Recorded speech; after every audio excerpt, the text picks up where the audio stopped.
I'm okay, I'm fine. Kincana, kincana, teng neng neng neng neng. Ku menahan rasa sakit, rasa sakit. Few moments later.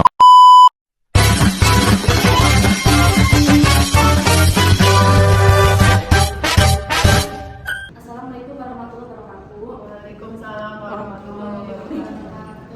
Yang terhormat Pak Sustianto selaku dosen pengampu sistem informasi manajemen dan teman-teman yang saya hormati.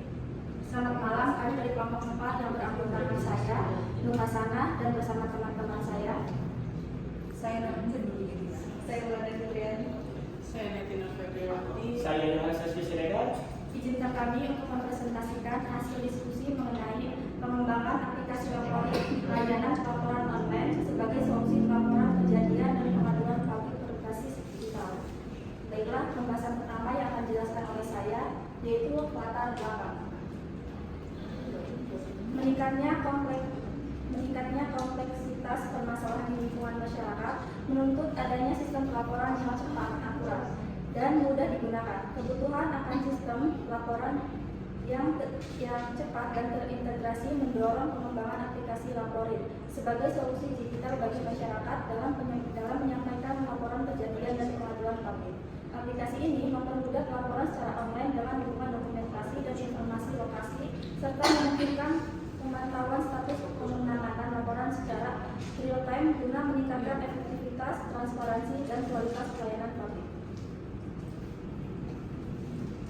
Solusi pengembangan yang dimana diantaranya yang pertama ada sistem autentikasi pengguna, yaitu fitur login dan register untuk memastikan keamanan data dan identitas pelapor. Yang kedua, pembuatan laporan interaktif, yaitu forum laporan yang lengkap dengan upload foto, penentuan lokasi otomatis menggunakan GPS, pemilihan kategori laporan, dan deskripsi data.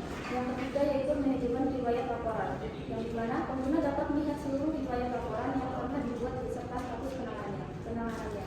Yang keempat, tracking status seluler, yaitu sistem monitoring yang memungkinkan pengguna melacak progres penanganan laporan mulai dari diterima, diproses hingga selesai atau ditolak. Dan yang terakhir, kelima, manajemen profil, yaitu pengguna dapat mengelola informasi pribadi, mengubah password, dan keluar dari sistem. Selanjutnya manfaat baik bagi masyarakat maupun bagi instansi pemerintah. Untuk bagi masyarakat, yang pertama, mempermudah proses pelaporan kejadian atau pengaduan tanpa harus datang langsung ke kantor instansi terkait. Kemudian yang kedua, menghemat waktu dan biaya karena dapat dilakukan secara online kapan saja dan di mana saja. Yang ketiga, meningkatkan transparansi bagi fitur tracking status yang memungkinkan masyarakat memantau penanganan laporan mereka. Dan yang terakhir, memberikan dokumentasi digital yang sistematis untuk setiap laporan yang dibuat. Kemudian bagi instansi pemerintah itu yang pertama, meningkatkan efisiensi dalam menerima dan mengelola laporan dari masyarakat. Yang kedua, mempercepat waktu respon terhadap pengaduan atau kejadian yang dilaporkan. Yang ketiga, menyediakan data terstruktur untuk analisis masalah publik dan pengambilan keputusan. Dan yang terakhir, meningkatkan citra layanan publik melalui transparansi dan akuntabilitas. Selanjutnya ada model prototyping. Di sini ada 5 model, yaitu yang pertama recruitment gathering, yang kedua pre-design, yang kedua yang ketiga model prototype, yang keempat user evaluation, dan yang terakhir refine prototype. Nah, alur pada gambar menunjukkan tahapan metode prototyping, yaitu metode pengembangan sistem yang menekankan pembuatan rancangan awal atau prototype, evaluasi pengguna, dan perbaikan berulang hingga menghasilkan sistem yang sesuai kebutuhan. Metode ini sangat relevan untuk pengembangan aplikasi laporan online karena melibatkan interaksi langsung dengan pengguna. Model prototyping fase 1 yaitu recruitment gathering. Pada tahap ini tim pengembang mengidentifikasi dan menganalisis kebutuhan pengguna dan sistem aplikasi Laporin. Kegiatan yang dilakukan meliputi 1. Mengidentifikasi permasalahan pelaporan dan pengaduan publik yang masih manual atau tidak terintegrasi. Yang kedua, menggali kebutuhan masyarakat sebagai pelapor, yaitu kemudahan membuat laporan, upload foto, dan tracking status. Yang ketiga, mengidentifikasi kebutuhan instansi sebagai penerima laporan. Dan yang terakhir, menentukan fitur utama aplikasi seperti login, pembuatan laporan, riwayat laporan, dan pelajaran status. Yang fase kedua adalah quick design. Setelah kebutuhan terkumpul, dilakukan perancangan awal sistem secara cepat.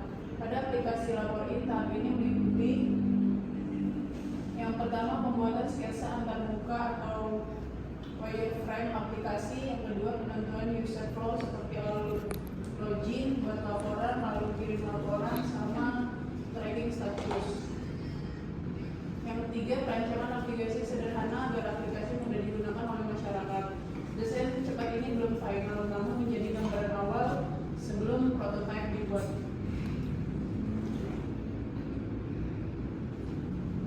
Yang ketiga ada fase prototype, yaitu membangun prototype. Di mana pada tahap ini di awal diwujudkan menjadi prototype iteratif. Dalam pengembangan laporin, prototype dibuat menggunakan Figma. Yang kedua, tampilan terdepan disusun lengkap login, home, buat laporan dan riwayat dan serta profil. Yang ketiga, prototype dapat diklik dan disimulasikan seperti aplikasi nyata. Prototype ini berfungsi sebagai alat visualisasi agar pengguna dapat memahami sistem sebelum aplikasi dikembangkan secara teknis. Yang keempat ada user evaluasi. Prototipe yang telah dibuat kemudian dievaluasi oleh pengguna. Kegiatan evaluasi pada aplikasi laporin meliputi: 1. Presentasi prototipe kepada pengguna atau dosen pembimbing. Yang kedua, ada pengujian kemudahan penggunaan atau usability. Yang ketiga, ada pengumpulan masukan terkait tampilan, alur, dan fitur aplikasi. Evaluasi ini penting untuk mengetahui apakah prototipe sudah sesuai dengan harapan pengguna. Serta yang kelima ada refine prototype atau penyempurnaan prototype, di mana berdasarkan hasil evaluasi pengguna, prototype diperbaiki dan disempurnakan. Pada tahap ini, desain antarmuka diperbaiki agar lebih user friendly. Yang kedua, alur penggunaan disederhanakan jika ditemukan kendala. Yang ketiga, fitur disesuaikan dengan masukan pengguna. Tahapan ini dilakukan berulang sampai prototype dianggap optimal dan siap dilanjutkan ke tahap pengembangan sistem sebenarnya. Selanjutnya ada analisis kebutuhan pengguna, baik itu masyarakat umum, pelapor, dan petugas atau instansi penerima laporan. Untuk masyarakat umum pelapor mengikuti 4. Yang pertama, dapat membuat akun dan login dengan mudah. Yang kedua, dapat membuat laporan baru dengan informasi lengkap, baik itu judul, kategori, lokasi, deskripsi, dan foto. Yang ketiga, dapat melihat riwayat laporan yang pernah dibuat. Dan yang terakhir, dapat melacak status penanganan setiap laporan. Kemudian untuk petugas instansi penerima laporan itu meliputi 4 juga. Yang pertama, dapat menerima dan membaca laporan dari masyarakat. Yang kedua, dapat mengubah status laporan baik diterima, diproses, selesai, dan ditolak. Yang ketiga, dapat memberikan feedback atau keterangan kepada pelapor. Dan yang terakhir, dapat melihat statistik dan analisis laporan. Analisis kebutuhan sistem, di sini ada kebutuhan fungsional sistem yang meliputi 4, yaitu yang pertama modul autentikasi, di mana registrasi user baru dengan validasi email, login. Yang kedua dengan login dengan email dan password, logout dan registration. Yang terakhir reset password kita. Yang kedua modul laporan meliputi create, membuat laporan baru dengan form lengkap. Trik yaitu menampilkan detail laporan, update, laporan yang belum diproses, status laporan dalam batas tertentu, upload foto bukti yaitu maksimal 3 foto per laporan, auto display informasi menggunakan GPS, dan pemilihan kategori laporan dari profil. Yang ketiga, modul riwayat dan status, di mana menampilkan semua laporan user, filter berdasarkan status meliputi semua diterima, diproses, selesai, dan ditolak. Yang ketiga, detail timeline penanganan laporan, notifikasi perubahan status. Yang keempat, modul profil yang meliputi tampilan informasi user, edit profil seperti nama, foto profil, nomor telepon, ubah password, pengaduan aplikasi, dan logo. Dokumentasi yang pertama itu buat laporan, dia ada di judul laporan, ada kategori, lokasi, dan deskripsi. Lalu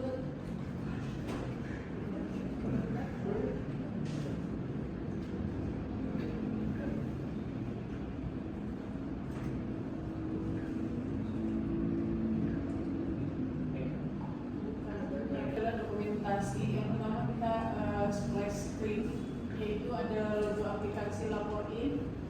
Lalu dia login, kita klik mulai, terus kita masuk ke login page, masukin email dan password, lalu tekan tombol masuk. Kalau misalkan belum punya akun harus daftar dulu. Selanjutnya kita harus register page berupa nama, email, password, dan klik tombol daftar. Lalu kita masuk ke homepage menu utamanya yaitu buat laporan, riwayat laporan, dan profil saya. Selanjutnya kita akan buat laporan. Judul laporannya itu adalah berupa kategori, lokasi, dan deskripsi. Lalu tekan upload foto dan kirim laporan. Selanjutnya untuk riwayat laporan, daftar laporan yang akan dikirim statusnya diterima, diproses, atau selesai. Profil yaitu foto pengguna kita, informasi dasar. Lalu klik ubah profil dan keluar. Sebelumnya kita akan ini lihat foto yang akan dibuat. Nah, kemudian sudah kalian lihat sendiri di sini. Di sini kita pertama masukkan email. Asal aja kita masukkan email.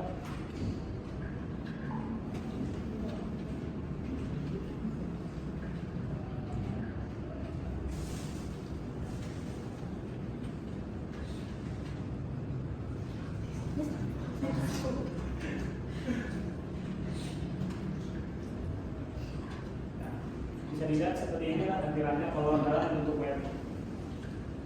Di sini ada kita bisa lihat buat laporan, terus yang kedua ada riwayat, serta kita bisa lihat juga profil. Serta kalau misalnya kita butuh bantuan dari website atau aplikasinya, kita klik bantuan.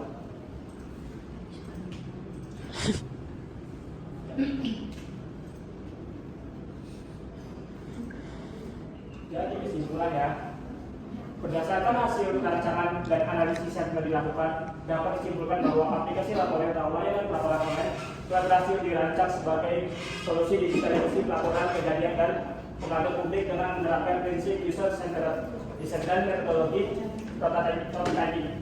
Yang kedua, prototype aplikasi satu dengan fitur utama yaitu autentikasi pengguna atau login atau register. Yang kedua, ada pembuatan laporan dengan foto dan lokasi. Yang ketiga, ada riwayat laporan. Yang keempat, ada tracking status real time. Dan yang kelima, manajemen profil yang telah dirancang dengan 10 halaman interface yang intuitif dan user friendly. Yang ketiga, desain interface menggunakan desain sistem yang konsisten dengan warna time biru dan tipografi Popes atau Twitter dan icon flat style menghasilkan estetik appeal yang modern dan profesional. Yang keempat, analisis kebutuhan pengguna dan sistem telah dilakukan secara komprehensif, mengidentifikasikan kebutuhan fungsional dan non fungsional untuk masyarakat umum sebagai pelapor dan tugas instansi sebagai penerima laporan. Yang kelima, aplikasi laporan itu potensi meningkatkan kualitas pelayanan publik melalui kemudahan akses, transparansi proses penanganan dan efisiensi komunikasi antara masyarakat dengan instansi yang terkait. Yang keenam, prototype high fidelity yang dibuat dengan hikmah dalam memvisualisasikan konsep aplikasi secara konkret dan dapat digunakan sebagai acuan untuk tahap development selanjutnya.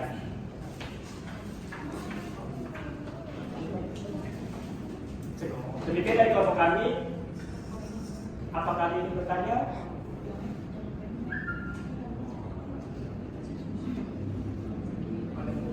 Cukup sekian dan terima kasih dapat saya sampaikan. Kasih kesempatan masuk dulu. Oke. Sudah. Terus saja saya tanya.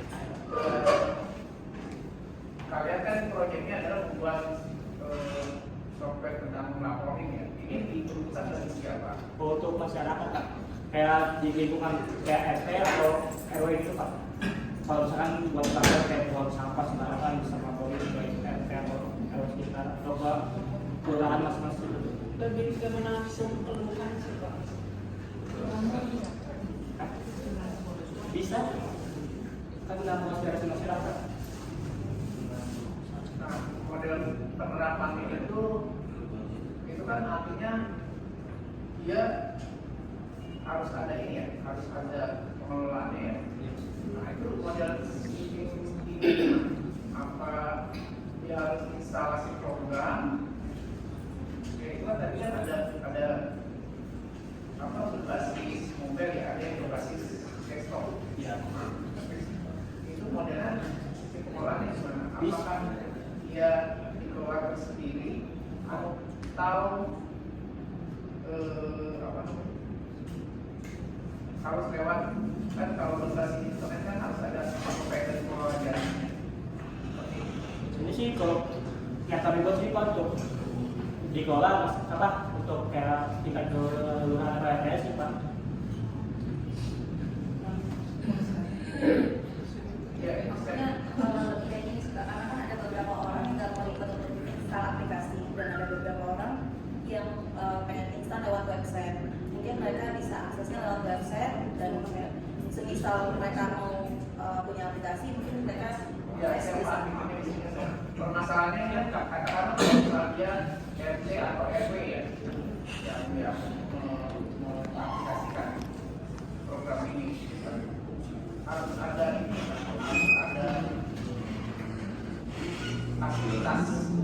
fasilitasnya kan, paling nggak pada tempat penyimpanannya, karena kan berbasis internet kan. Nah, itu gimana? Ada nggak di sini? Karena nggak dijelasin. Karena harusnya kan kalau misalnya model program ini sebenarnya sisi pelaporan ya, pelaporan berbasis internet, artinya kalau di katakan di Jakarta itu bisa setiap saat pengurus RT atau RW ada di tempat, ya kan, lebih praktis. Kondisi zaman sekarang adalah via internet. Nah, berarti kan harus ada yang mengelola. Nah, modelnya seperti apa? Model pengelolaannya. Kalau yang paling gampang kan kalau di WA kan buatnya satu keluarga RT apa gitu kan, gampang. Tinggal RT-nya yang adminnya, jadi dia hanya bisa menginformasikan keluarganya, nggak bisa komen. Atau misalnya kalau yang sifatnya komen, ya komen apa?